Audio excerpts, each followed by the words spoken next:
Welcome to Vive Talk. How does presence differ from immersion in VR? I believe that VR is about to enter a new era, not only pursuing immersion, but also transforming to presence. One of the most frequently asked questions is whether immersion and presence are synonymous, and are simply interchangeable marketing terms. This leads me to believe that perhaps presence should not be translated into sense of presence at all, as this will lead to misunderstanding. According to the dictionary, presence is defined as the fact of a person being in a specific place. If the translation of presence is to be more precisely defined, which of the terms presence or existence would be more appropriate?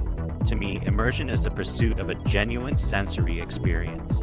Everyone knows that virtual reality isn't real, and it never will be. It's an apparently real experience.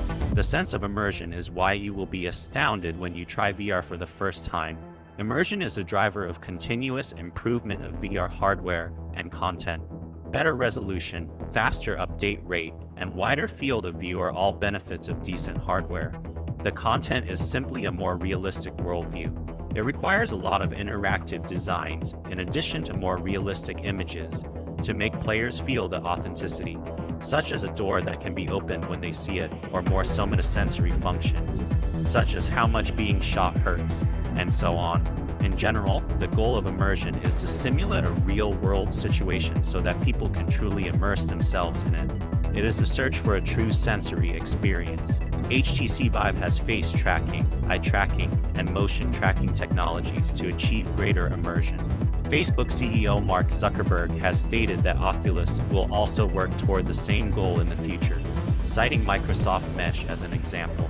The goal of demonstrating that the era of VR from immersion to presence has arrived is not to minimize the importance of immersion. Rather, as long as Moore's law holds true, image computing power and display technology will continue to advance rapidly. And as long as the game industry thrives, the immersive experience of interactive design will only become more realistic. However, this does not imply that immersion will be the only way out for VR, as players on the field are or have already stated the importance of presence. The pursuit of true emotional communication is referred to as a sense of existence.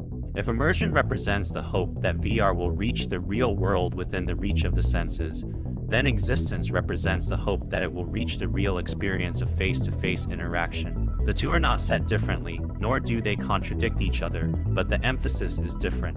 For example, anyone who has used a dating app or experienced the era of chat rooms knows that when it comes to netizens, communication is simply a text round trip without a video camera. Our emotions are conveyed through words and emojis. We can talk as long as we want to understand each other, but if I say "How old are you?" I will likely get brushed off and that will finish our conversation. The possibility of emotional communication is determined by your devotion and the reciprocation of the other party. If you can't keep talking, you'll lose the need to be present. Consider the film Her as another example. Why does the protagonist, Theodore, fall in love with an artificial intelligence rather than a human? Samantha, who only has a voice and no body, cannot be as real as a human being. However, when the factor of emotional communication is added, Theodore could not find satisfaction in online friends, and in reality, he could not meet anyone who understood him.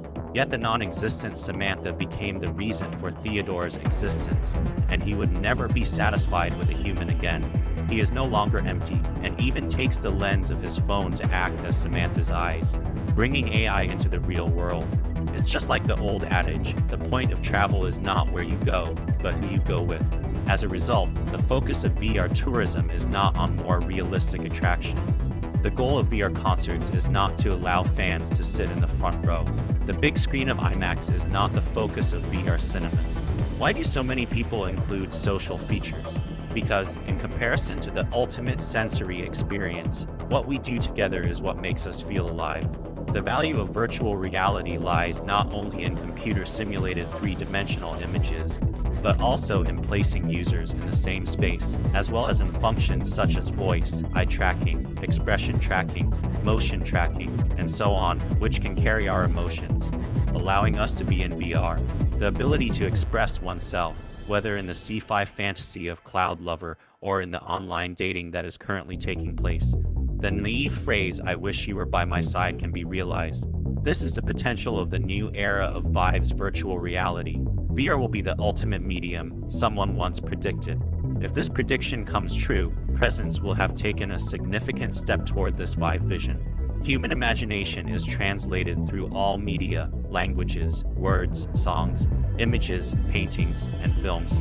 VR may become a tool for writing our imagination in the future, but before we can create a masterpiece, we must first learn how to express ourselves, and the steering of Presence may be the first step.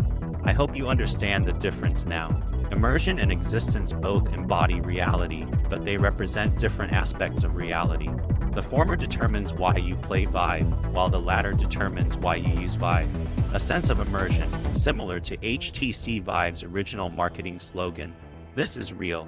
We are still in the era of integrated circuits. As a side note, it is widely assumed that 2045 will mark the singularity of science and technology, with humanity becoming cybernetic. What will the portal lead us to? This green screen P has a significant meaning. Samantha is an AI who has never shown his face from start to finish.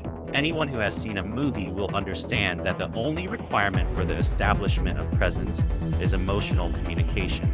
Communication is used in the workplace to refer to a meeting, and it is used in everyday life to refer to socializing.